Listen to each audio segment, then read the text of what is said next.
welcome back for another Unclicked. We are here with Lil Dan, the real Dan God. Coller. Real God. Little Dan. That's how it comes up in my phone. Lil Dan Kink or something like that. Yeah. And then Jayden Mucha. Mucha. Mucha. Mucha. This whole time. That's right. Everybody says something different. Yeah. So they are here in San Diego via an email with J-Ro and me, basically. That's why you're here. That's all we had too. Been out in San Diego for a few days, and like 6 or so. Yeah. Just kind of cruising around. It's funny because, you know, Jayden is park guy, and you are rail guy, basically. Not to box you guys in too much, but and then you guys are both out here. And what's it been like, San Diego? Just a little bit. I mean, it's so, usually when I've been here, it's been with other street riders or like the whole squad. So we're like going around doing a bunch of stuff. But now it's like we'll start in the mornings where Jayden can get some altitude in the skate parks. And then like, I don't know, we'll go drive around looking for like a rail for me. And it's cool because like we both enjoy riding with each other still, but it's just different. Like now's his time that he's going to be trying to do some shit. And then there's my time that I'm going to try to do some shit too. Yeah. You like kind of rode a lot of park growing up too, right? Yeah, I grew up on like big wooden ramps and bowls, which you can't tell now by watching me drop into the skate park. But yeah, I love that stuff. Concrete's a little different. It's a little scarier. Yeah, I agree. Yeah, you guys are both from Rochester, too, Yeah. right? Which is pretty. Rochester has like a pretty good like legacy of So many. Tony Hamlin, Craig Walsh. There's so many dudes. Yeah, it's funny how that scene just like keeps producing. I think it's just the parks, like it's like the parks really do produce. I'm pretty sure Ben Snowden is from us, like a suburb right outside of Rochester. Oh, too. really? Yeah. That's funny. Dang, that's funny. Just random one. Yeah. So when what was that park that you rode all the time? Extremes. Extremes. That's what it was. I never got to ride that park. Okay, that was Way too before young. you. Yeah. So Yeah. we forgot to do the Unclicked plug, the coffee plug. So yes, Paradise. I'll just put the graphic in. So I really need to get on that. So Okay. who would be your guest? That's my If I could pick guess, Josh Harrington. Josh Harrington. That is a good one. Yeah. That is a good one. Definitely, Really without a good doubt. Yeah.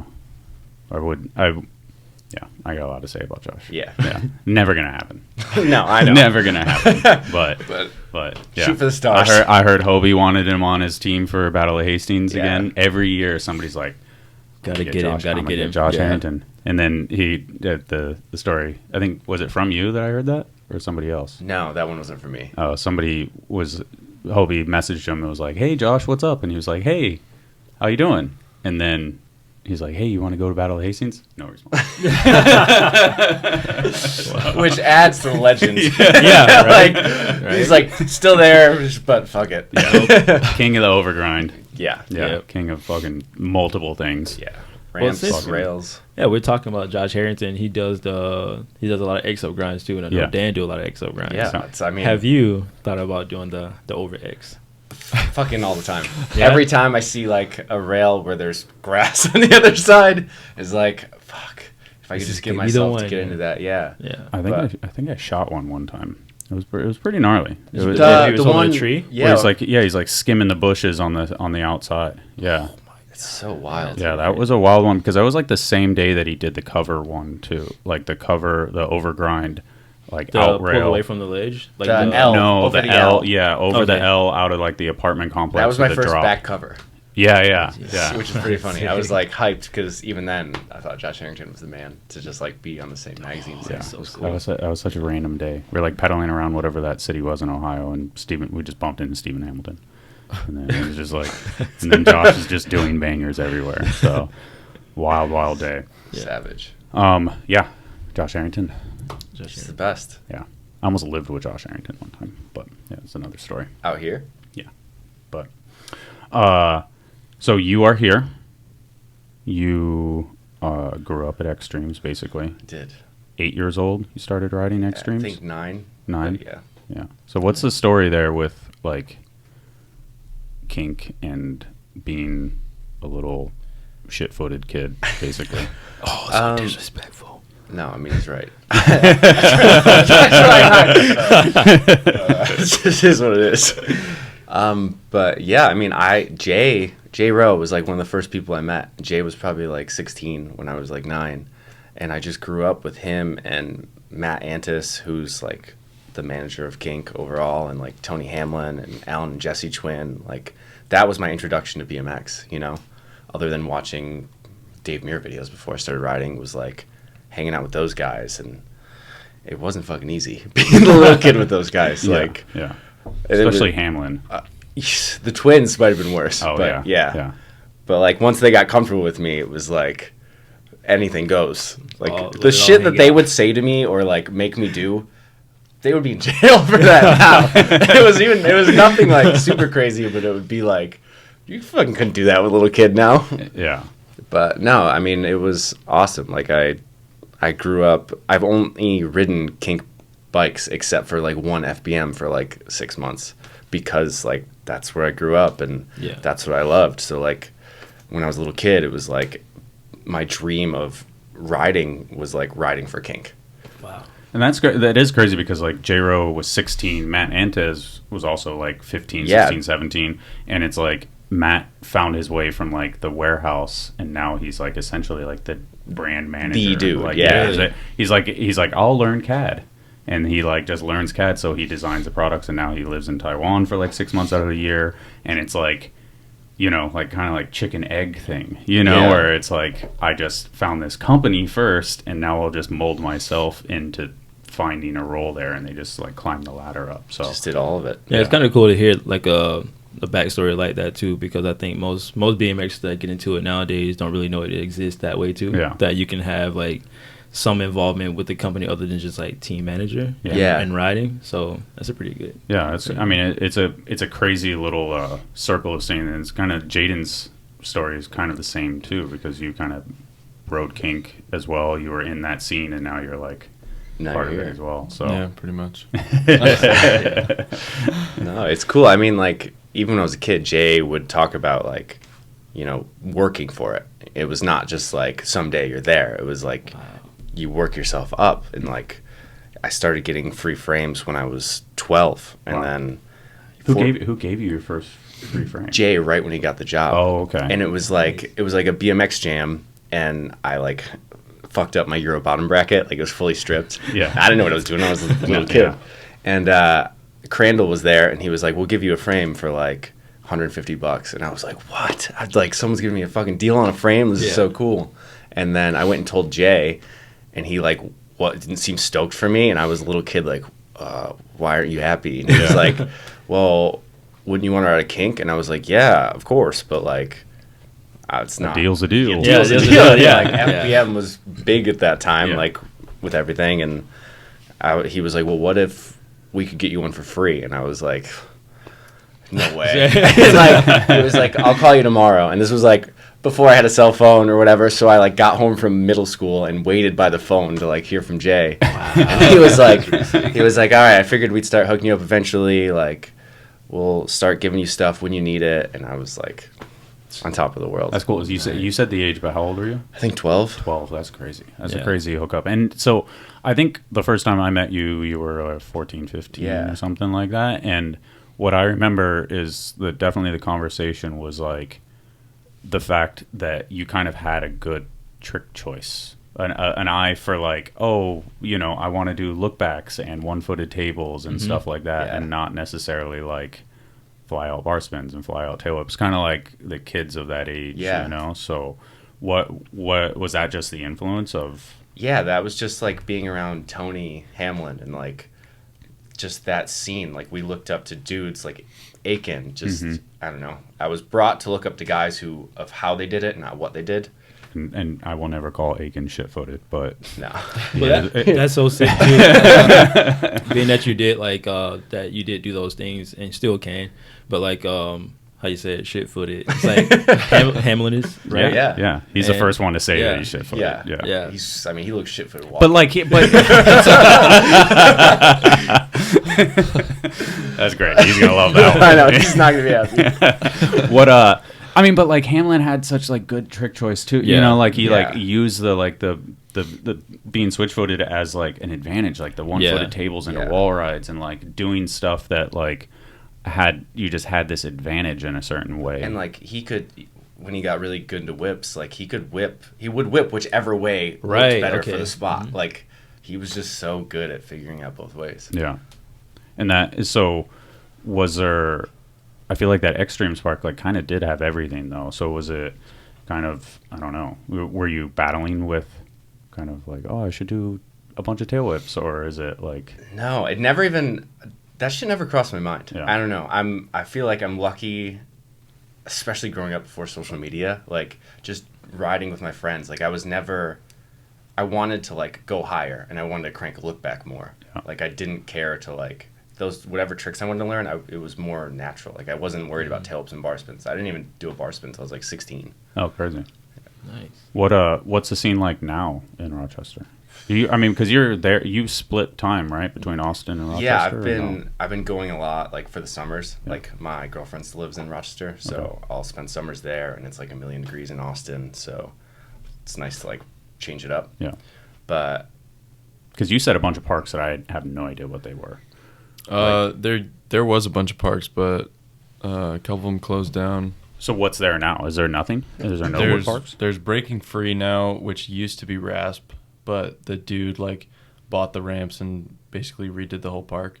And then they just built a new outdoor concrete park as well, like downtown Rochester. Oh, okay. Which is awesome. Is that like the first concrete park? Yeah. They've been working on it for 15 years. Yeah, 15 years. Like to the point where like when I started riding, they were talking about it. Wow. Yeah, I don't know what took so long. That's amazing. Is it good. A 15-year?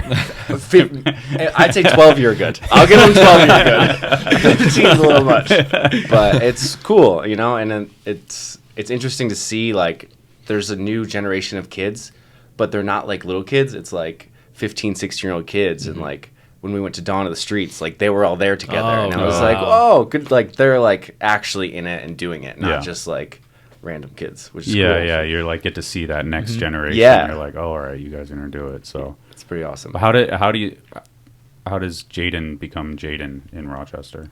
Couldn't tell you. I mean, he built a setup at his parents' backyard, and he couldn't just. Sick. But like, I don't know. It's weird saying this in front of him, but like, he's one of the only dudes I know that can do crazy flip shit, but then do like a bar to table 10 feet out of a quarter and just crank it. Yeah. Like it's cool to see. He has that, I feel like, slight Rochester influence of like worrying about what it looks like, but then he lives at Woodward half the year now, so yeah, he's in the foam pits. Yeah. He's in the pits. Made of foam. I'm a foam pit hero. I mean, it is impressive because it's like if you think of when you think of Woodward kids and stuff, and then obviously it is going to come out in the video, but Jayden no-handed front flipped over the fence at Memorial, out of the bowl. Like 5 feet over it. It was crazy. Like Sheesh. to I mean, is it the one with what people do, like the wall ride on the fence? Or? No, the far one, the one that Maddie jumped. Maddie's the only one to jump it, as far as I know. Wow. I mean, we'll pull up the clip for yes. Yeah. Hopefully, I can get the video done in time. Thank you. Yeah, dude. Thank you. Right. Did all the locals go crazy? Nah, they were like, I mean, I don't know. They didn't even know what was happening. Yeah. I feel like I heard like random sounds where they're like you jump the fence straight and they're like, whoa, Yeah.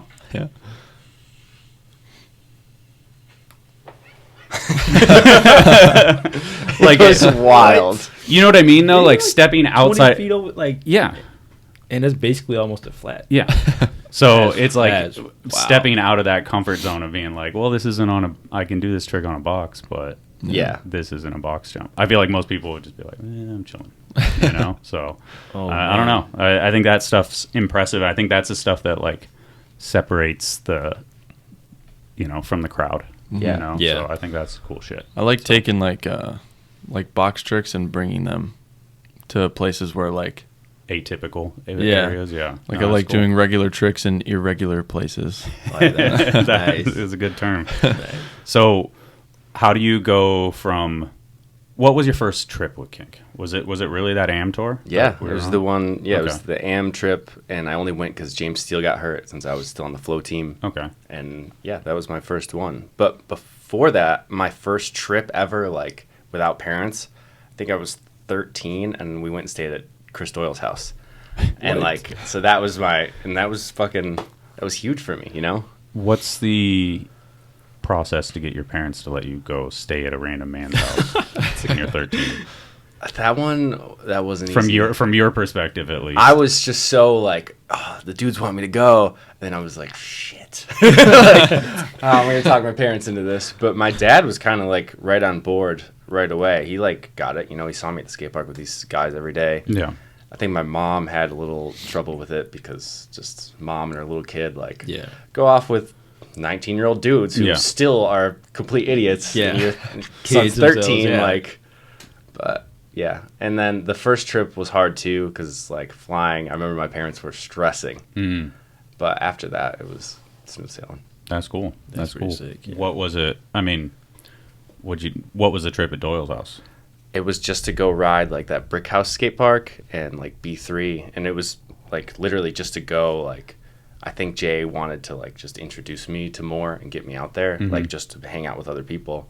And you know, for me, Chris Doyle was one of my favorite bike riders, still is, and it was just like that was really cool to get like. You know, it wasn't going to stay with some random in Ohio. It was like, oh, it's your first trip. Yeah. You're going to Chris Doyle's house. Yeah, that's amazing. Yeah. That literally is amazing. What I guess just I feel like the answer is when you're hanging out with those dudes and then the street setups kind of evolve over time, or The skate park closing.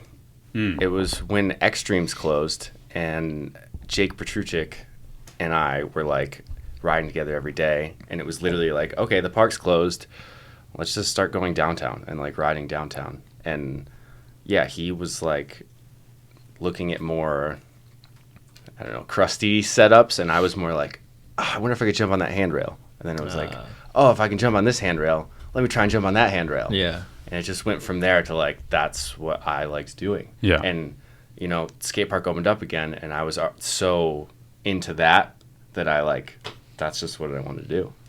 that's cool. That's cool. Yeah. Yeah. And then, I mean, I guess coming out here, how hard is it to ride spots? Because I feel like, yeah, I mean, you know the deal all the time out here.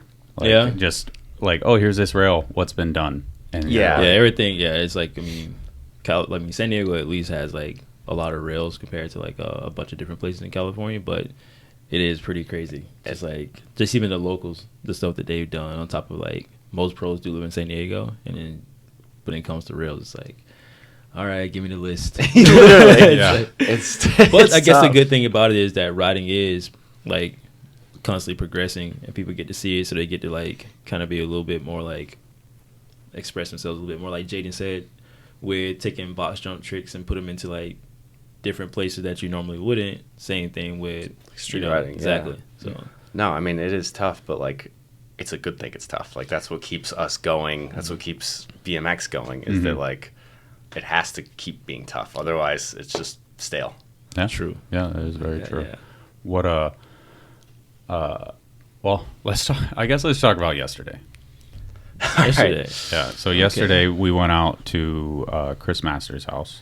Lives out in Hamul. He has this wild setup at his house. Built it himself. Have you seen it? I've seen Just from the stories. Cody riding. it, I Yeah, think. Cody rides it. Yeah, so Cody and Chris. Yeah. Yeah, so and we went out there. We're like, oh, it'll be Jayden. You know, some wood ramps in San Diego. Like there's only Dennis's house in Claremont and stuff like that. And it was like, yeah, let's go out there and have fun. And it's like, he's got an airbag too. It'll be fucking hilarious. and how'd it go? It was hilarious at first. It started off great. Yeah. That's exactly what you'd hope for. Jayden jumped it. It looked fun. I went to jump it. Nobody had ever, even you have never ridden an airbag. Yeah, so nobody Aren't had those ever, things like super bouncy? Like if you hit it, if you land too hard, I'm glad I didn't go. No, you're right. Yeah, 2 out of what it was 50% of Yeah. everybody there ate shit the first Yeah. time they landed on the airbag. Like just jumping it straight. Straight jumped it. A Like 4-foot jump. Like did not jump it like I was jumping a box jump. Straight up went over the lip into this landing. Looped out. Like bike touched and then it just started manualing and I was like, what the hell is going on? And just ate shit like face down and had to throw my bike. And I think it was partially my advice. I'm like, I think you're supposed to lean back because like the bag slows you down. It was the total wrong advice for everybody. Wow. I appreciate the invite. Travis jumped it right after me. Exact same thing. Really? Gary manualed but held it. Yeah. He's Gary. Yeah. And then things started heating up. We were trying to do moves on it and Travis flipped it once and like looped out and it was funny. We were laughing and then he turned around, we'd do it again, looped out the exact same way, but stepped on his foot wrong and just snap. Yeah. And then it was Fun fancy. fun over. Yeah. Basically it was like we're gonna laugh. We all thought we were like the chuckle was funny and then it wasn't. Yeah. You know, so it was a bummer for pretty much everybody. Yeah. And it's oddly enough the guy Chris was on crutches and he broke his ankle on the airbag. Doing the same exact thing basically. Yeah. Well, he a little bit different, but yeah, he like did a Superman or something, and then put his foot down, and his backpack caught his ankle, and he broke it on the airbag. Dude. It's a cursed airbag. Yeah. Just get rid of that thing. Yeah, it's right? insane. It is like you said it yesterday. You're like, yeah, respect to nitro. Yeah. The bag is fucking dangerous. It's so funny, like even talking about airbags and stuff. Like I know, I've been to Woodward West a few times. Mm-hmm. Like I got the privilege to go to Woodward East, and usually when I go to Woodward, and even for the first time I went, I always would just do a flip into the foam. Like I know how to flip, but it's like no, I'm just doing it to the foam, just as far as I can go. There's always a kid that's like, bro, you can go to the resi. Doing the resi, you can do it. And it's like, no. So in my head, it's like, well, I can flip. I'm just enjoying doing it to this, like into the foam. But it's like if I do it to the resi, I might eat shit. You know, it's like even I don't know, but I just think of the airbags like he can flip, you can flip. Then it's like that happened. Oh, you're just scared of the resi. No, scared of the resi because it's like it doesn't feel normal. Yeah, like, no. So I can only imagine that airbag. And there is that either way. There's that level of comfort. Like you go into a resi or an airbag, like I'm gonna be fine no matter what. Yeah.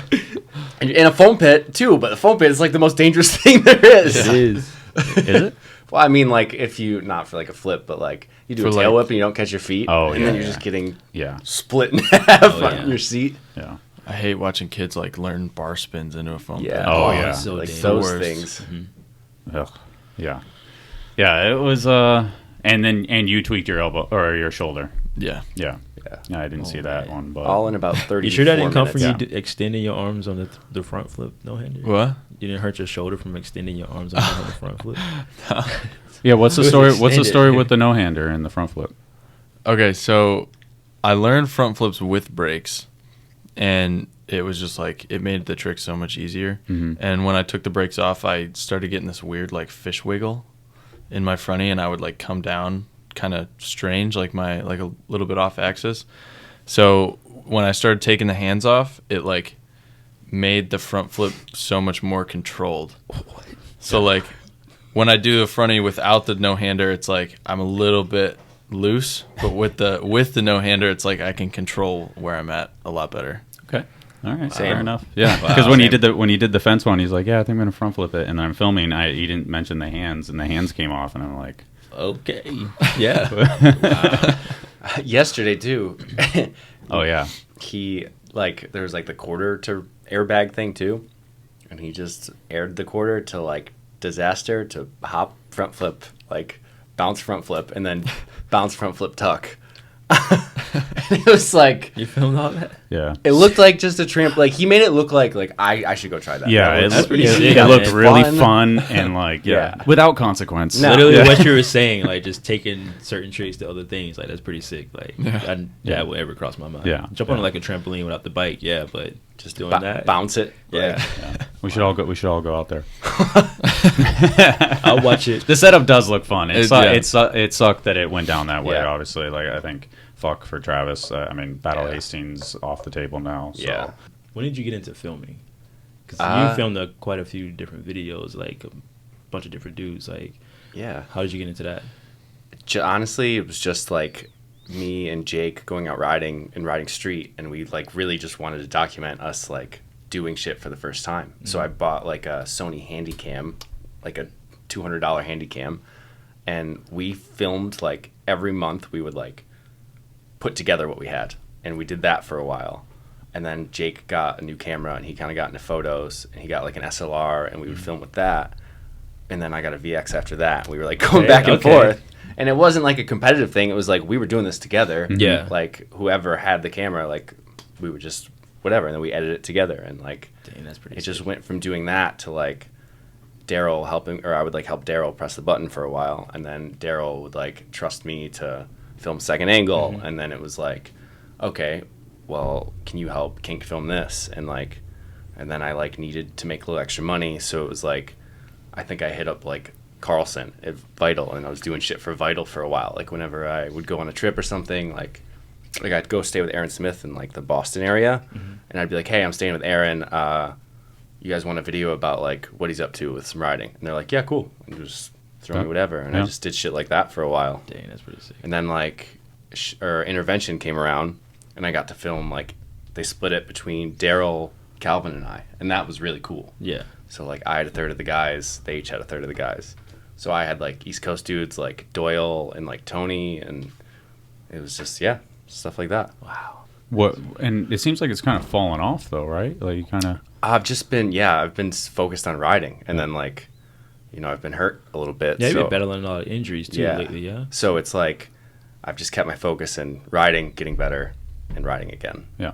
And like I've done a couple random non-BMX stuff, which is cool. It's like good extra money. But it'd be fun to like do more again. Last year I did like a Brett Merritt video, and that was the last thing I did. But going out with your friends, and whether you're riding or filming, like just being involved is the best. Yeah. Yeah. I don't like necessarily sitting there and doing nothing if I feel like I can be doing something to help. Yeah. What? Yeah. You brought up the injuries. Health injuries. I feel like you've always been kind of, acai bowls. Health. You're in the land of Acai acai bowls bowls. right now. I got super into making my own acai bowls, Yeah. as everybody knows. Yeah. Where did? Yeah. Was it? Yeah. Fucking Team Weed was getting at you for a while for the acai bowl. Yeah, you were a main character, It was right? Yeah. pretty hilarious. I was not offended. I had that coming. Yeah. What? Yeah. Where did that? I guess it just fucking. They're good. They're good. Yeah. And, it's like dessert. Might as well have a healthier dessert for breakfast. And, yeah, it was weird. I would get so many questions from kids like, hey, what's the recipe? Like, dude, I'm not like a nutrition guy. Yeah. Would make a fucking acai bowl. They did look nice though. I would always say They in were. stories or whatever. But, Yeah. man, it got expensive. Yeah. They can be expensive. Yeah. What? You talked about kind of when we were at the Chula Park. You talked about kind of like being healthy and that weight difference and all that stuff. Like, what was the deal there? I know you have the like Greg Walsh has helped you out a bunch, which is obviously, for the people that don't know, Roadful's industry insider. Yeah. Like Primo. yeah. Kink, and then Yeah. Primo. Yeah. And he hit me up. Like, he would like hit me up and saw I was like going to Planet Fitness on my own, and it was like, hey, if you're ever in town and you just want to even use the like, I don't know, fitness bike thing, he'd be like, come swing a fucking mace around. at that point he was like basically just trying to get me to stop by, and then he would like, so he could like help me or teach me something if I wanted to learn it. And then I hurt my shoulder, or separated my shoulder right after snapping my kneecap, basically. And man. he was like, Snapping kneecaps. yeah. Ugh. And he was like, hey, man, if you want help, like, I will help you get that back as soon as I can. And I was like, okay, like, I'll come in. And, it's like a gym, and it's a little more intense looking than anything I'd ever done. Yeah. But I was like, I know Greg's super nice dude, and, like, he's the man, and he knows what he's doing. And I went, and, like, I was supposed to be off my bike for, like, 4 months. And I was back on my bike in 3 weeks. Oh, wow. And it was like, What? It was like, yeah, it was kind of like freakish timing. But it was him being like, just knowing what to do, and knowing like, not like a PT person that's like, okay, like, you get to this point, stop. he was like, if you feel pain, we're not going to do that anymore. But if you can do a full push-up right now, we'll like change the angles of your shoulders and like strengthen all around it. And then that's when like the mace thing comes in too. It's like a lot of shoulder stuff, and it's getting like all of the range, not just like the up range and that down. you're lacking. Yeah. So it was like, yeah, after 3 weeks, I was back to riding. And that was like, this is important. Like, I want to keep this up. And he was like, if you want me to train you, like, for real, he's like, you can just keep coming here. And I just started going to classes, and it's been awesome. And that, he started that for the shoulder injury, right? Yeah. I remember talking to you a little bit about, like, the kneecap situation. I think we talked a little bit about it. And how, like, after that happened, how did you feel? Like, what was your thought process, especially, like, being fully engulfed in riding, filming, like... That one sucked because that was during filming, like, the real BMX. Ah, okay. So it was like I was halfway through my part, and it was going better than I expected. Like, I was really happy with what we had. And then that happened, and I was like, I have 3 months left to finish this. I was like, am I seriously done right now? Like, does this fucking happen right now out of all the times to have, like, a first major injury? And it was like... I mean, I don't drink much and I don't smoke, but I was like, I'm not going to drink at all. I was like, the second I can like do a leg lift, I'm going to sit there and fucking move my leg. Mm-hmm. And I was just like completely engulfed and focused on that. And it was like, I used kind of my pain and frustration to be like, I'm getting through this and I'm going to finish this part. And I don't know. I think I was back on my bike in 7-8 weeks. From a split kneecap. Yeah. Did they like wire it together or anything too? 2 screws and wires. Wow. 7 weeks? Yeah. That's crazy. And then, so for the people that don't know, when you have an X Games part, you have a deadline and they have alternates. So if you don't finish your part, you're out, essentially. Someone else would have just taken the spot. And it was like, that was always a dream of mine to have that. Like, I knew I was not going to be an X Games contest guy. Mm-hmm. So when that shit came up, I was like, man, I hope someday, like I could possibly get in that. Mm-hmm. And then it happened, and I was like, just, you'll get through this. Like, just make it work. What did it happen? Did it have a feeble pullover down the rail? Is that what it was? Yeah. It was like an out ledge to, like, second stage of a kink trail. And it was, like, started to rain, and that was the first day Stu went out with us to film from behind the scenes.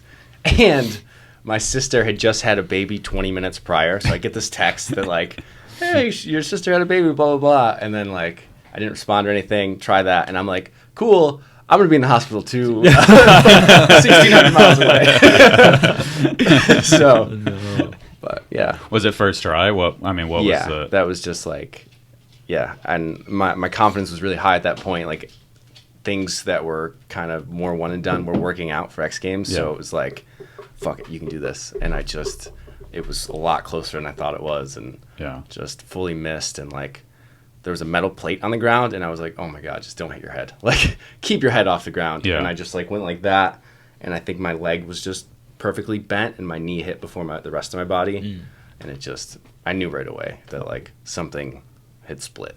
Oh. And yeah, I like was laying there, and I like saw my leg was straight, moved my toes, and I was like, okay. With that, did you tear any like ligaments at all? Or no. No. Oh, man, I got lucky. That's but good. I also didn't move my leg. Like, I knew something was off, so like I started pulling my pant leg up and saw my kneecap wasn't there, and that like half of it was down my shin, and then I assumed the other half was pulled up higher. Because they're on tension, right? Yeah. So it's like they just like let go, and they go to we are in a breakup. We're moving to different coasts. Yeah. We're going different directions. This isn't working. Yeah. Wow. So I feel like I would have puked. I always thought that, but I was in like, I think just such shock and such like before Daryl had even helped me like stand up and get to the van, I Googled like snap kneecap, how long for healing process. Oh yeah. Like I was on the ground, like you'll just get fucking through this. Yeah. That's crazy to be like of that mindset, like, oh yeah, fuck the pain, let's see when we're back. Yeah. You know? Yeah. Like, Right. That's cool. That's cool. Has there been, so you've stuck with the health thing. I mean, I feel like you've always been relatively healthy. Once I grew up, I like kind of started taking care of myself a little better. So, I mean, I guess never. That was a stupid choice of words. I haven't I grown had to up take that one. Yeah. So, I mean, did that start in Austin, or was it literally like from the like? Were you going to the gym a bunch before the shoulder thing? I was going before, but I think I was going before. It was more like, I don't know, casual. Yeah, but I think it was like, and this, I don't want this to sound too dark, but it was like, sometimes I feel like I needed a reason to get out of bed. Mm-hmm. And like, if I could wake up at 7 a.m., go to the gym for 45 minutes, and then be like, all right, I did something for myself today. Now I can go ride and do like that. If I like just woke up whenever, I feel like I would have been lazy. And like, I just wanted like to give myself some discipline, because riding BMX, we can do everything whenever we want. Yeah. So it was like, I want a little more. That's I feel like people underestimate. I feel like people listening should take that as like a valuable piece of information, Right. because it's like summer vacation. You don't have anything to do, and then you're kind of looking forward to school because it's like a different change of pace, and you're like, and it's like having a schedule and a reason to do certain things. Because when you're a pro rider, you don't.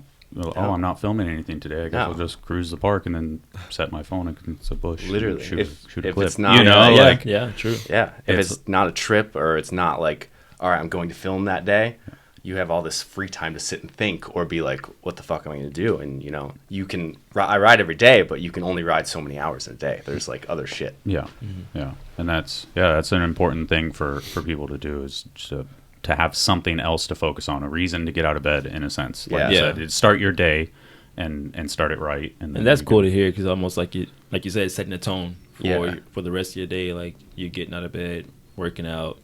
It may not be like the best of the workout or the best day of the workout, but you doing it is already initiating. Like, all right, so starting your day on a positive note. I don't know. I feel like fucking get Travis to do the same thing. You know what I mean? Like, hopefully this injury, like, he's it's like supposed to move in with me. Oh, he is. Yeah, in Austin. He was supposed to move in with me in like 3 weeks. Like, Hastings was the only thing holding him back, but now it's going to be like a little bit longer when he can drive, when he can get good. But I still like, he still plans on moving with me. And I talked to his mom, who lives in like middle of nowhere, Texas, and she was like, "You need to get his ass there." Yeah. I feel like getting him out of the. I mean, yeah. Where's he? Riverside or Marietta? Temecula? Same. That's all the same. Marietta, sorry, Temecula. Sorry, all those people. But, it's a far off land. Yeah. 909. But, I feel like, I mean, hopefully just have Travis can parallel your story in a sense of like, hey, I got hurt and I'm gonna focus and I'm gonna do this shit, because, I mean, he's still so young. Yeah. And it's like, being a pro rider, I think many people have said it, but it's like, you don't want to take advantage of it, because one day it'll be gone. And I feel like longevity is the hardest and most important thing. Like, it's, we can all get lucky, we can all do a bunch of crazy shit or feel good on our bikes for these periods of time, but like, keeping that going is the fucking hard part. That's true. And being able to get back on the bike and want to be able to do like another feeble fucking pullover rail, like that idea of like, I've noticed too, like been watching Dan forever, but like with you working out and like battling through your injuries, like I watch you, I can see in your videos like more bar spins into grinds, more bar spins out of grinds, and it's like, if anybody don't do that type of trick on a day-to-day basis, they know that it's like, it's hard, it's scary, no matter how many times you do it. But watching you do it, it's like, oh, he's on it. Like, I can tell he's on it. That's sick. That's sick to watch, though. I think a lot of people do take, like you said, being a pro for granted, or just riding for granted if you're able to do it all the time. So that's sick to watch, man. Yeah. Yeah, it's. I think like. Listen up, Jayden. Yeah, Jayden. I'm not worried about Jayden. No, me neither. He'll be just fine. Yeah, he'll be fine. But it's like, I think with the gym shit too, like I went from, going to like a Planet Fitness by myself to like actually caring about what I'm doing and like learning how to do things right with like going to Wolf Brigade and Greg and stuff. And I think that's like, if you look at videos of me from 3 years ago to now, like I have a different body shape. And like I have more, like I wouldn't have been able to do a bar to grind for 3 hours 3 years ago. Yeah. Like it's just like, taking care of myself has made riding more fun and like, I don't know, more longevity. I feel like it'll give me, obviously. Well, yeah, I mean, there is a strength and a fitness and a, what's the fucking enter word here? Endurance? Endurance. Thank you. Is that the one you were looking for? for? Yeah, that was Got it. it. Yeah, endurance. I'm like, what is he talking about? Yeah, I know. It was I didn't in want to there be somewhere. wrong. No, it was. This is what I do. My brain just shuts off on the podcast. Isn't it pretty crazy? Like talking about endurance and filming, like you and Jake would go out and even filming like video part stuff, that how we can be so into like, oh, I'm gonna keep on trying it. Then we get hurt, and it's like sometimes it could be a setback, but you took advantage of like working out. So what do you feel like? Do you feel like a part of you like put that into working out to be where you're at right now, or do you feel? Yeah, I feel like especially with the like strength and conditioning shit, it's like if I can try a trick 1,000 times one day, I can make it through whatever the fuck he's asking me to make it through. That's sick. Like, and yeah, I feel like that is like, we're built for that. Like, so stuff like that is less you might be more out of breath, more exhausted, feel like you're gonna die, but it's less tolling because you're like, I'm not gonna get hurt, just push. Yeah. Okay. Wow. Yeah, I feel like I had a question about the Contender line, and like you had the boxing thing and like getting beat up and like coming back, and it's like, is that where that whole thing is? Kind of, and it was more relevant. It's more relevant now than when I even thought of it, unfortunately. Way unfortunately. You manifested it? Yeah, I guess so. I mean, yeah, my first actual bone break was like 2 weeks after I got my first Contender rib. I broke 4 ribs, and I was like, wow, I signed up for this. Yeah. But yeah, it was more of like, just like, pushing through. Like, bike riding is hard. You got to fight through shit physically and I feel like mentally even worse. And like, yeah, that's what I thought the Contender was like a good name for that. Not like a personal ego thing, but like BMX riders in general. Yeah, no, that's cool. So the whole thing, the boxing scene with fucking Sketchy Dave was hilarious. I had nothing to do with that. Oh, really? They called me. So Daryl, Dave, J-Ro, and my friend Jake made the original Contender promo, like the no riding skit. Didn't tell me. Like, Jay and Dave paid out of their pockets to rent the whatever gym that was. And Daryl called me one night, and I think they were probably all drunk and just finished like watching it and were laughing. And he was like, "Be by your computer in an hour." And I was like, "What?" I literally was like, "Why? What are you talking about?" And he was like, "Just be ready." And then he like FaceTimes me 2 hours later, and he's like, "All right, click this link I just sent you." And like asked me like watch my reaction, and I was like crying laughing. Oh my god! Because there's so many digs at me in that like, that like if you've been around me personally, like you'll get it. Like he says something about last fucking place because I got last place at the Vans contest thing I invited to. Like talking about coming back swinging after it, and like it's just so funny. That's amazing. Which Vans contest? The HB one? The HB one. It was like the only one I ever went to.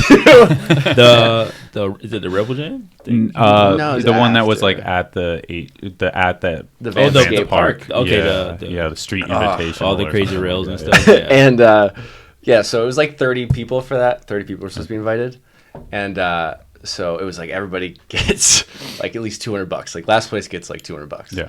So I go up. They're like, "All right." Shout out to that. It was a $6,000 just for fucking. Yeah. It's fucking sick. Yeah. Except for me. So an extra person got invited. 31 ended up there. And so right there when they're like, "All right, line up, get your checks," and I was like, she's like, "What's your name?" I was like, "Dan." She's like, "What's the last name?" Coller. And she was like, I was like, "What?" She was like, "Really?" I was like, "Oh, what?" I was like, "What do you mean?" She's like, "Sorry, we only have checks for 30 people, and there was 31 in the contest, and you were 31."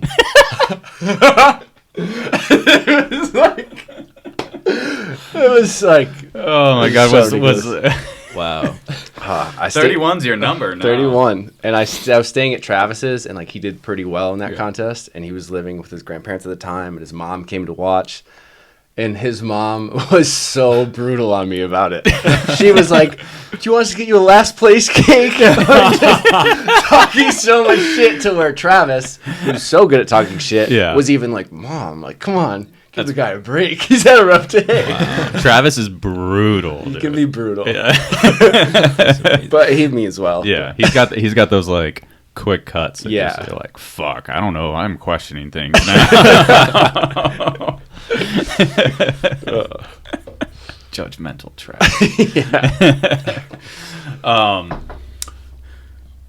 Contender. You talked about Travis. We talked about Travis a lot on this, but he's one of my best friends. Yeah, Travis moving to Austin. Why did you originally move to Austin, and how long ago? I moved like summer 2017, Mm-hmm. and it was more like, well, technically, I guess I moved earlier, but I didn't have a place to live. Like I left January 1st, 2017, with like no plan, and it was like I had some, I had some family issues. I went through a breakup. I had some friendship issues, and it was like everything just felt like it crumbled at once, and it was like, either stay here and be miserable or like get out of here. And I was like, I'm fortunate that I have BMX and like I don't need to be anywhere right now. Like, let me go do something else. Like, let me change my life. And so I just like drove down to Austin and bounced on couches for a bit, and it was awesome. Like I think I was miserable at the time, but like looking back, like that was one of my favorite things, was just like being out on my own, nowhere to live. Someone's like finding your way. Yeah. And it was like, even the long 24-hour drive down is like, it's great. Just time with myself to think and realize like, what do I really want? And like, what matters? And so, yeah, it was like, I went to Austin and I was treated like family with everyone. Like, it was like football Sunday or Super Bowl Sunday or what the hell ever. And like Chase invited me over with Daryl and just random shit. And Aaron would invite me to do stuff, and I knew it was like where I wanted to be. That's cool. Pretty sick, yeah. And you ended up living with Aaron for a little while. Yeah. I was there till like April or May, and then I went back to Rochester to just basically get my stuff. And I was driving back to Austin again with no plan, but like I'm gonna find like a place to live. And Aaron was like, "Hey, how do you feel about living with me?" And I was like, "Fuck yeah, dude!" Yeah. Like, he's got a nice house. Oh, he extended it to you. Yeah. Oh, that's awesome. That's cool. Like, he knew I was looking for somewhere, and I was like, he was going to help me find something. And then he was like, "Do you want to just live with me?" And it was awesome. Like, him and his wife Bethany are so kind. And like, Aaron and I would go out riding every morning, and yeah, we filmed that Odyssey Still Standing video. Mm-hmm. And it was just, it was sick. He's like a really positive guy to be around. Like, I don't know, it's like Aaron in general seems like if you're around him, you're gonna want to like, you just, especially in Austin. Yeah, I feel like he can, if he pedals down the road, people like honk their horn and be like, "Hey," like he knows someone everywhere. Yeah, like, wow. He's like an Austin celebrity of sorts. Austinite. Yeah. I was thinking about it. I was like asking you, like, what does Aaron do on a daily basis? Because it could be like I just imagine it's like a million different things. Yeah, like he has no schedule, but then. Yeah, he's always doing something. Now, I don't know. He's got a daughter. Oh, yeah. So things are a little different. But, like, at that point, like, I would wake up, and he would already be gone. Like, he would already have gone golfing, and, like, he'd come back, and he'd be like, "Oh, yeah, let's go ride for a little." And then he'd be like, "Well, I'm going to go work on the Porsche." Yeah. And then, like, he just always had something to do with someone. And, like, yeah, he's always moving. Interesting. I'm going to go do this podcast, and then I'm going to play baseball with like... I mean, yeah. We got to go to do a hop whip in front of a Ferrari for a promo or something. I got to drive the supercar on the Circuit of Americas because of him. Because cool. He had a hookup, and like we got to go like drive a real racetrack. Did they give it to you afterwards? No. don't you have a supercar? Shouldn't have said that. So you have to explain it. Oh, do I? I mean, as far as I'm concerned, you have one. So yeah. I do. So yes, I think even when we went out to Austin and we stayed at Aaron's house while you lived there, and I noticed you had that Golf R. Yeah. And I was like, how the fuck? I'm like, Golf R is an expensive ass car. Like that. I mean, in my world, it's like a $40,000, $45,000 car. I think it was like 38, and I'm 39. like, And I was like, Dan, this is a fucking expensive ass car. How do you have this car? And you're like, I don't know. Like,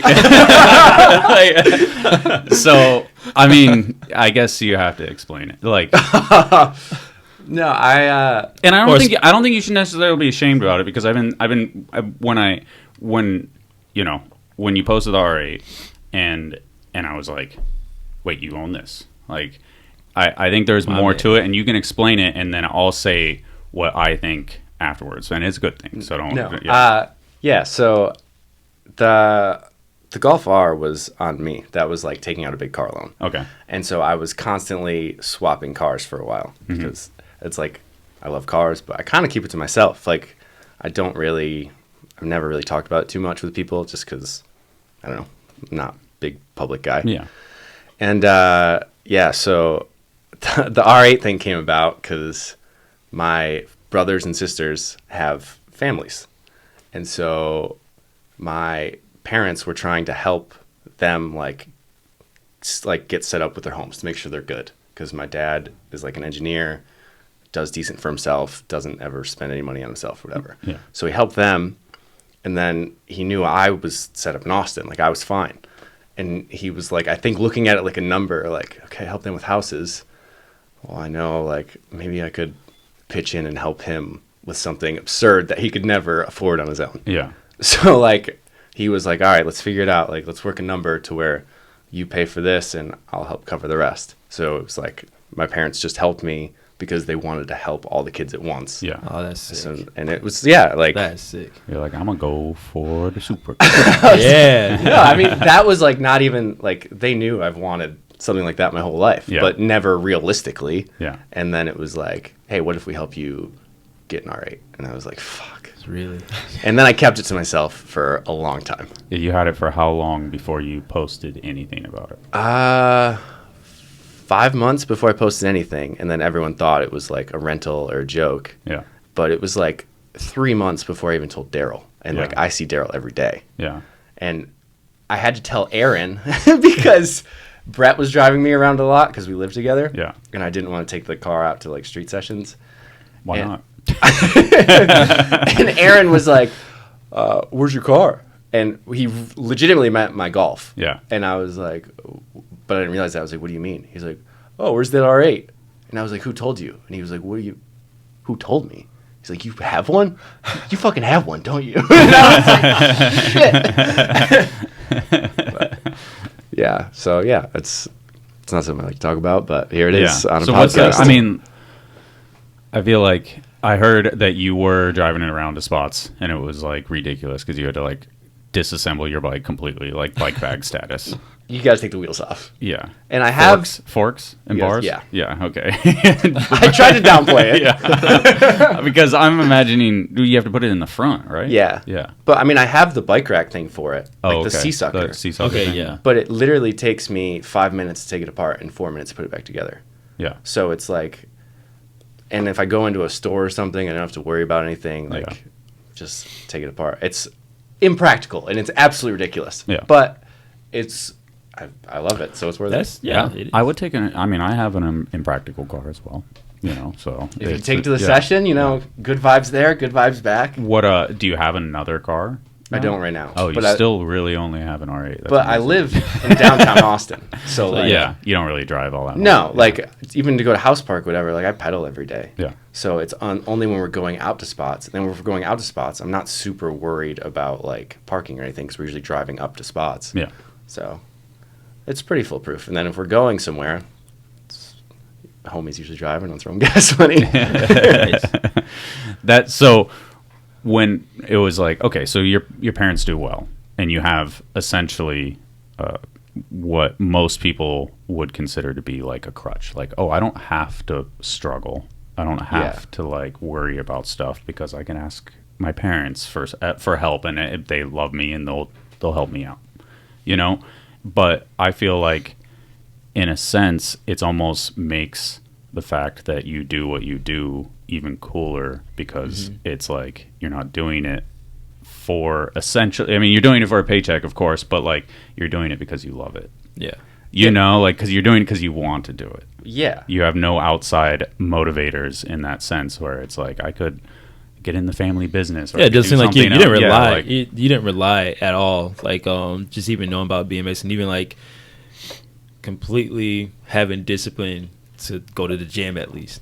Then to that to keep you like fresh on your bike. Like you're not relying on like, okay, well if I don't keep doing it, Like then I have a fail safe. yeah. Yeah. Like, and you can tell just off of just like your work ethic. So seeing that and then being able to have being a parent myself and thinking about my kids, like I just want to take care of them forever. Of course. But I think a lot of the culture growing up, you think like, well, when you turn 18, you got to move out. Yeah. Right. It's like, oh, it's kind of strange when you should be able to kind of like structure it where if your kids are trying to do what they love to do or want to do, then you should be able to try to like have an environment or like kind of show them or like guide them in a way where it's like, well, if that's what you're trying to do, then by all means we're going to support it. But some kids do literally go after what they want to do, and when they do that, and it's like, well, that's sick. And being that's how you acquired the car, not off of just like, well, I need one of these, get it for me. And it was like, well, it was more to it than just that, you know. So it's pretty sick to hear it. Yeah. So, yeah.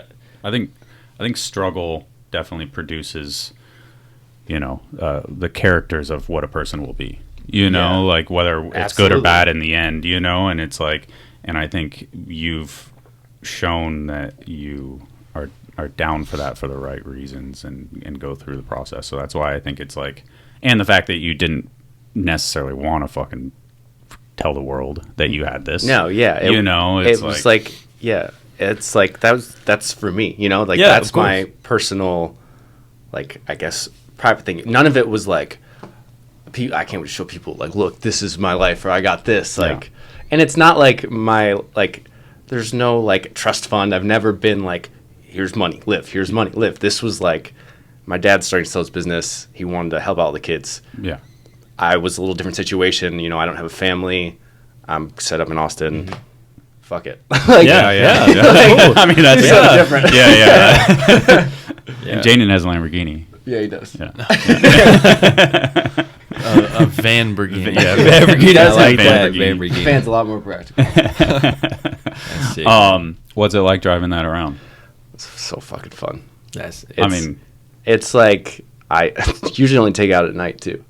So like no one could ever see it was me. Yeah. And it's like the roads are empty and it's unreal. Like I've been in fast cars, but having something that like, it just takes off like a rocket ship. oh yeah, I'm sure. It does. It feels like you're in a video game. Like when I've gone on like back mountain roads by myself, this is like a video game where you could actually die, but you think you feel invincible. Yeah. Knock on wood. I gotta be careful, especially yeah. after saying this. But Yeah. yeah, it's just so fun. Like whenever anyone comes to stay with me now, like Nathan, Hobie, Yeah. like all my friends from Rochester, I'm like, all right. Hobie's for a like, spin? let me put the fucking sea suckers on the back, and I'm gonna hold on. Yeah, seriously. But everyone's like, fuck, that was so fun. Except Yeah. for Jay. Jay was like, I'm gonna throw up. I fucking hate this. Like, get me out of this car. This is so stupid. Jay's an enigma in the sense that he has to drive at all times. Yeah. He gets motion sickness if he doesn't drive. So literally, I've been on epically long Kink trips, and nobody has ever driven the van except for Jay. Wow. It's true. It's Yeah. pretty crazy. Yeah, and I think I'm gonna die at times too. Yeah, absolutely. Like, Jay, you're drinking a soda this way while texting, and you're going 90 miles an hour. He's on better the- than he used to be. He used to literally like read skate magazines. To be like, it was nuts. Wow, okay. I would love to have Jay on the podcast. He's one of the most entertaining people. on the planet. Very interesting. Yeah, he's a multi-leveled human. He's a kook. But like an intelligent kook. Yeah.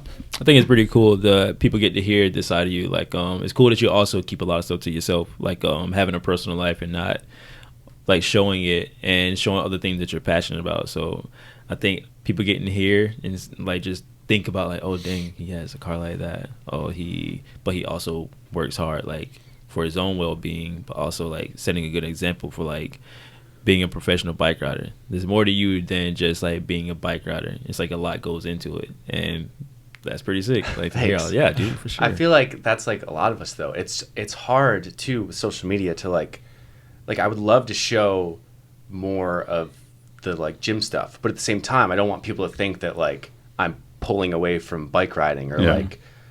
Well, does that? I feel like maybe the acai bowl kind of stuff kind of made you like, I'm gonna trim that shit down too. Yeah, you know, because yeah. it's like, I mean, you catch flack for it, and it's like it's such a silly fucking thing, and it's like, to me, it was nothing. I was Yeah. like, it was the point where I was doing it every day, so it was like funny yeah, because it was like, oh, everyone expects this. Yeah. And then if I didn't do it, it'd be like, are you So, okay? Well, yeah, yeah. What'd you eat today? Yeah. yeah. But then you're just getting memed over dumb shit. Yeah. You know, it's like, I'm gonna just trim back the random Yeah. stuff. Are you know? vegan? No, No. big meat guy. Big meat guy. Huge on protein. Yeah. Meme. No,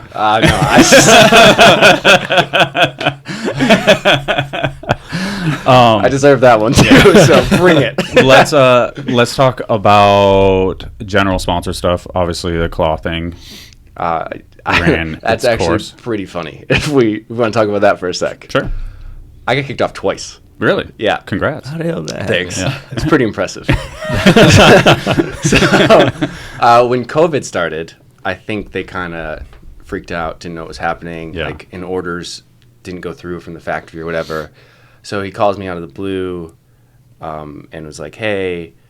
This is the first time? Yeah, this was 2020. And it's like, starts going on about how, they're not sure what's going to happen, blah, blah, blah.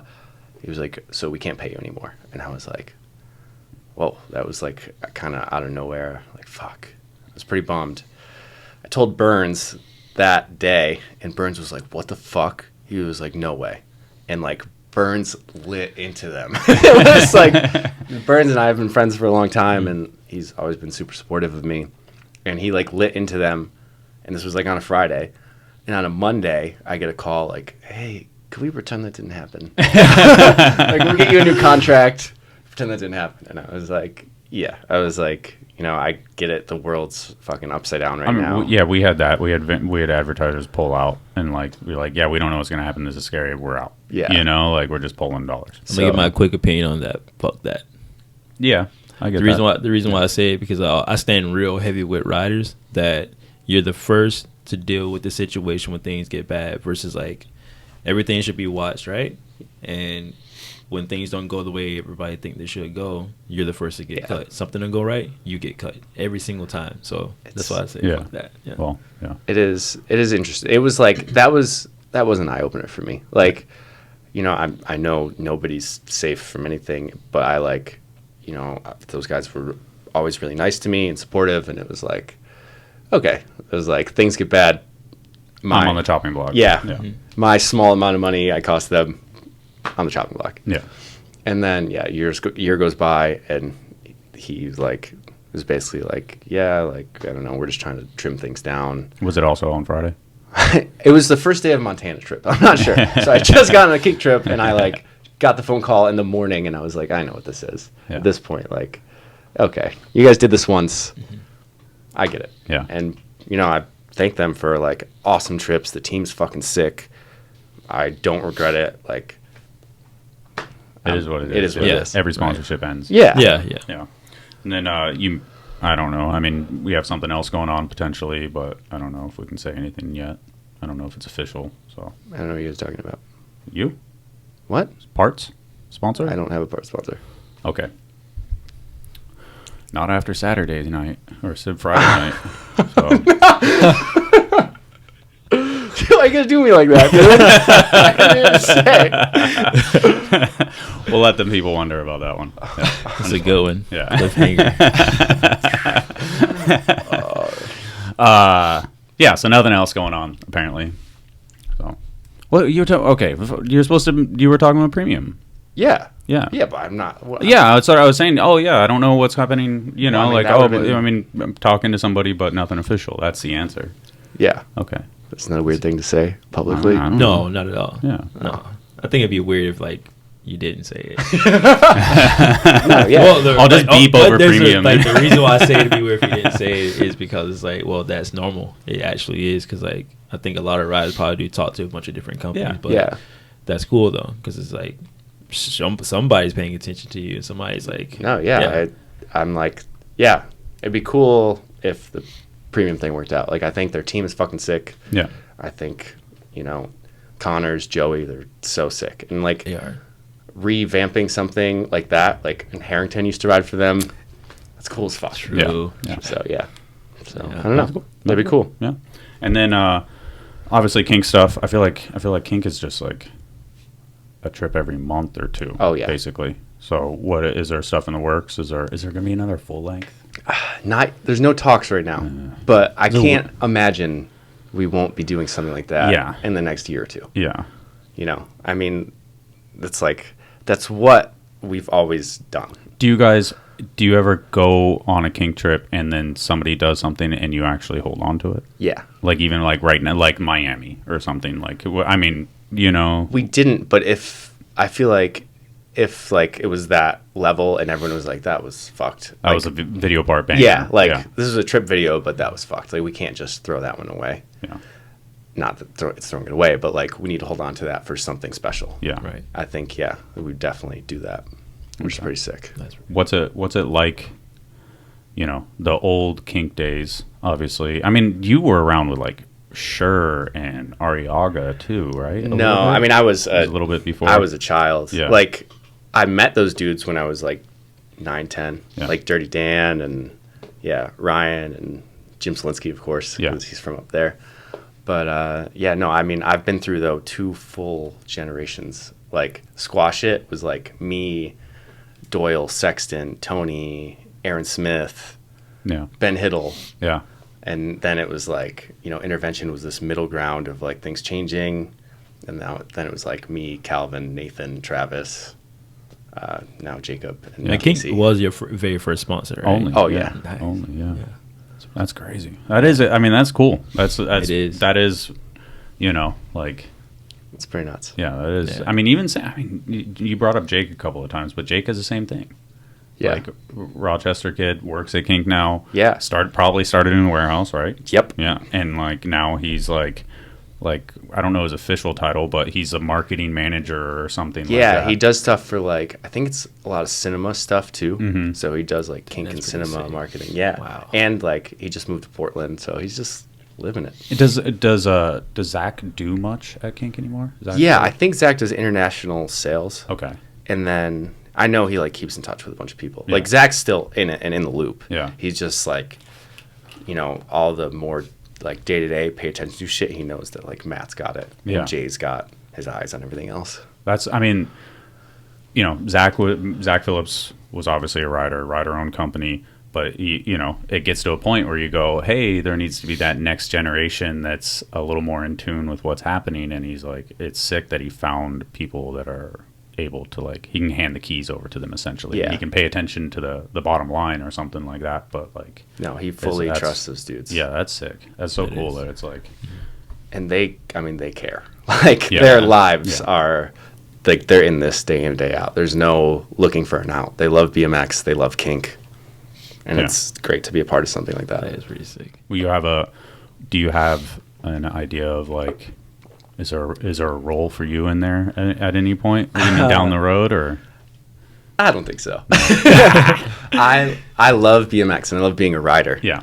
And I think, you know, hopefully a long ways from now down the road, I just love riding. And you know, I'd like to do something with like fitness or like, but like training people, like how Greg helped me. Yeah. Like I would like to help people who need help and want to be helped. Yeah. So I'd like to do something like that maybe, and then maybe pick up the video camera a little more again. Cool. But That is Yeah, pretty sick. that'd be yeah, The video stuff's good. Yeah. Yeah, you brought up the still standing part, and I was like, oh yeah, that was Dan. Yeah. that was sick. So, what about you? Van life? Van life. What do you do with that thing? Well, I've been in the van for probably about 6-7 months now, and I don't know, just been hanging out. I cruised down to Austin for a little bit, hung out with Dan, and then parks it in my lot.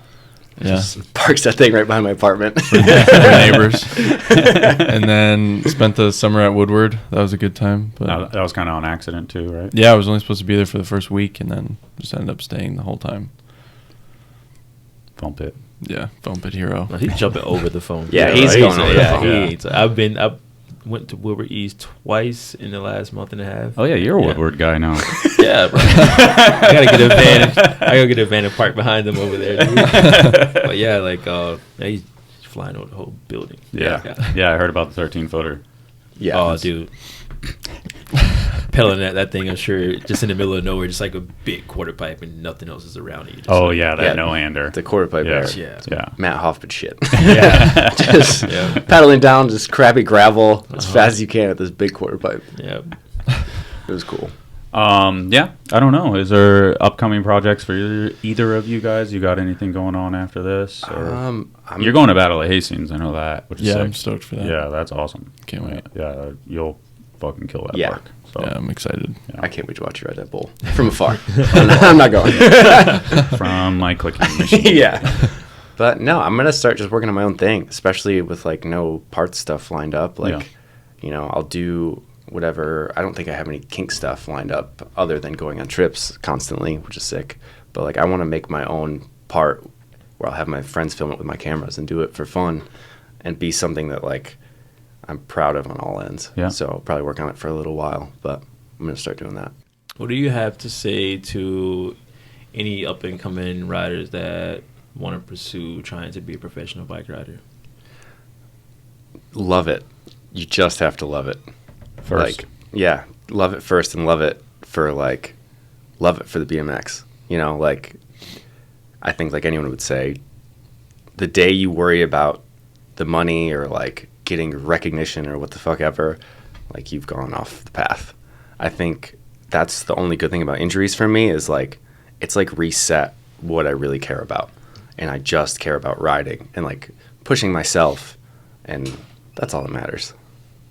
Yeah, is there the crew in Austin? Who's your crew, I guess? I feel like the scene in Austin is obviously, there was like the golden era of Austin, but I feel like the scene now is still, it's like really, a revamped era. Yeah, it's really strong. Yeah, it's like, I mean, Brett and I ride every day, and it'll be like Brett, Jared Duncan, Julian Ortega, Hobie. I'm sure there's people listening that are gonna be mad at me. No, it's okay.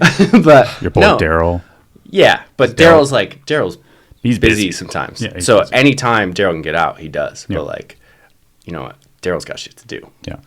But yeah, like that crew, we go out all the time. Like we'll ride a park in the morning and then go take the cameras out and try and find something to do in the day. And like, then we'll go to a park at night. Like there's days where like, I think Jared and Julian work part-time, but when they're not working, like we'll be out riding all day together.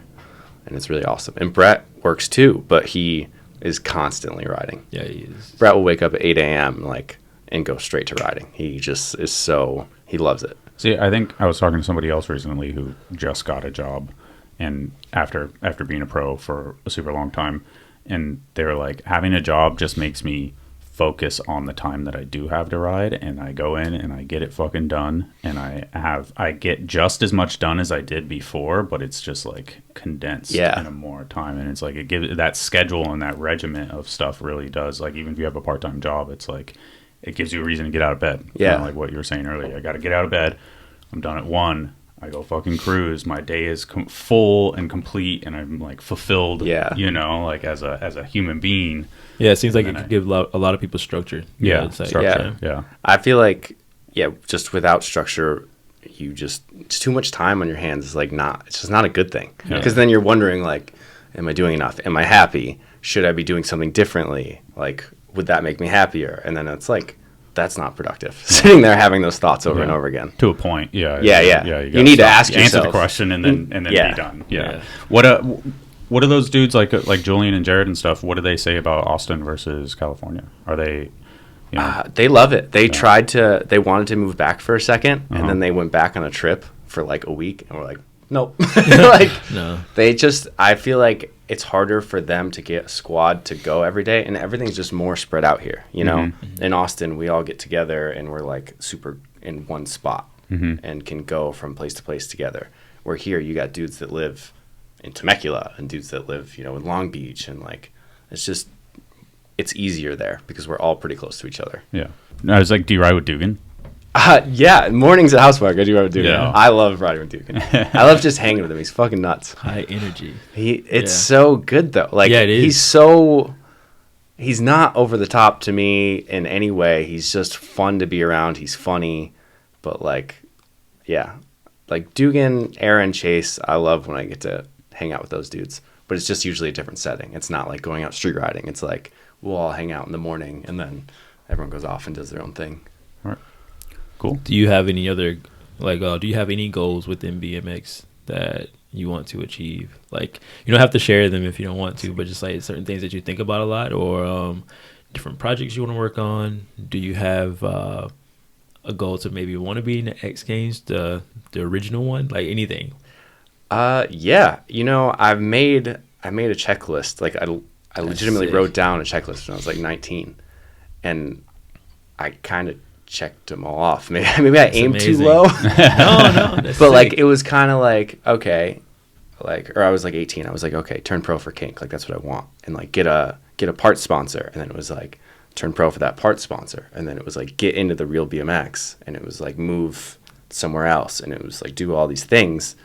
And then it was like, okay, wow, like they actually like I got there in those ways, sick. And that's great, but that's not, it's never enough, you know. Mm-hmm. Not once was it like, oh cool, I'm doing this. It's like you have to do this now, like it's time to do this.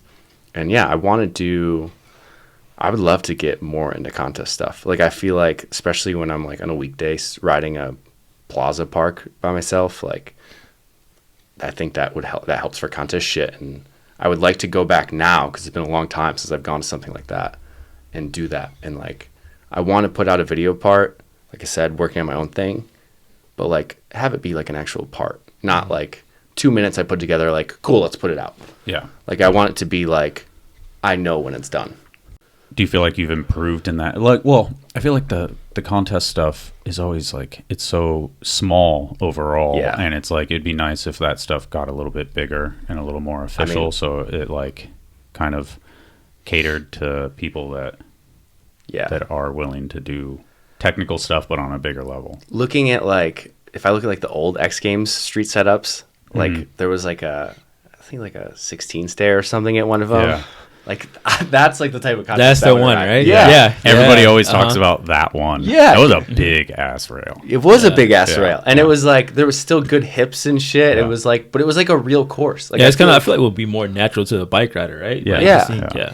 It's gotten to a point, which is so, everyone who goes to that shit is so fucking dialed. It's amazing, but it is so technical. And for the most part, like no handrail is bigger than an 8 stair. So like, unless you're going to bar back crook or some crazy shit, it's like, what are you gonna do? Yeah. It's definitely, it's like a different style of riding almost, and it's to a degree. It's nuts. It's so cool to see, but I would like to do something more. I would love to do a contest of like big street shit where it's like a made course, but like that would be fun. A little more Cindy, and just to see how people would do it differently, because those dudes would still murder it, but it'd be interesting to see like the difference. Yeah, I think we talked about recently that HB contest that was like, it was a video part. They filmed for like 2 days, and they could do a video part, and then they had like a standing contest too. Oh, the one on the beach. Yeah, it was like a team thing. That was like 2012. Harrington was in that. It was like Harrington, Sexton, Garrett, and Tammy was in it. Tammy was in it. He did downside pegs to bar. Yeah.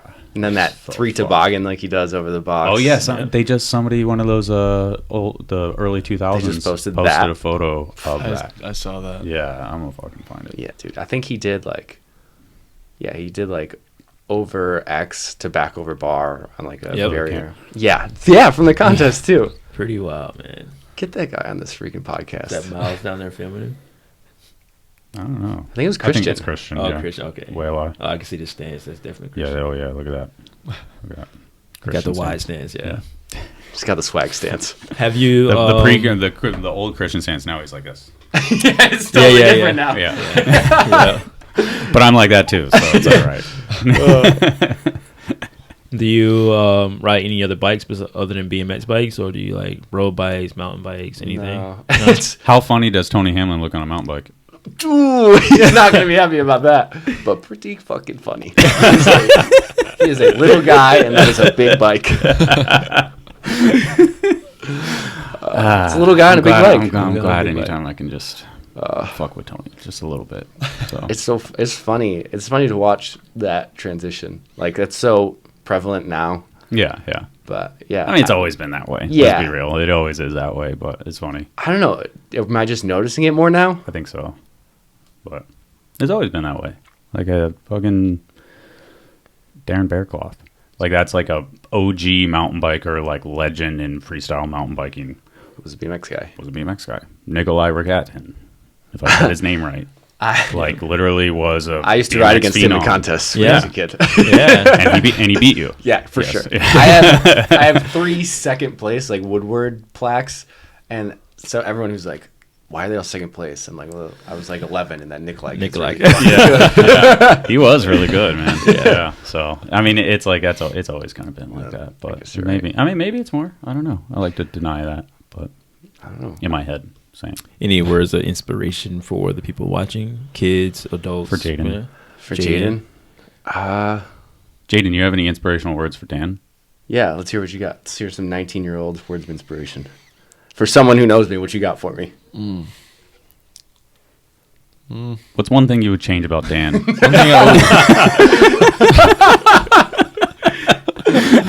One thing I would change about Dan. Let's Well- hear it. Look me in the eye when you say I want to know a funny story about Dan. Yeah. Oh. So Dan's favorite movie of all time is Batman.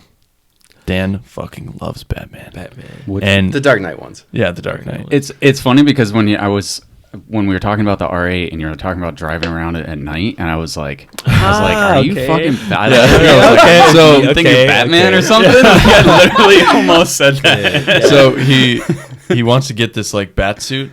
This like Okay, this isn't real story. this is real story. The bat suit is sick though. Like it's like legit. I looked into buying the replica suit. It'd be hilarious to That'd be have that in your Wait, I closet. thought it wasn't a real story. Well, I'm saying I wasn't actually going to get this thing. Okay. But imagine like someone opens your closet and you just have that there and you got to play it off like you're not a weirdo. He always talks about like getting in the bat suit and then driving the car around and like going out and like pretending to like fight crime. Like, saving, don't jaywalk. saving a cat from a tree. You're like, I'm going to get your cat down. And then you like, got the voice. you like shoot it down. Dugan and I were talking about that one day, like perching up, like you're going to do something good and you go to save someone's cat, but you just accidentally kill a cat by throwing it out of a tree. And you're like, you're welcome. Like, that fucking weirdo just killed my cat in a Batman suit.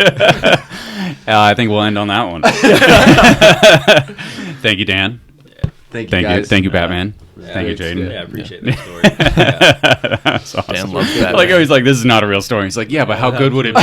Yeah. Well, what a good skit that would be. You gotta get a clip in a Batman kid. So, yeah. Oh, man. Thank you.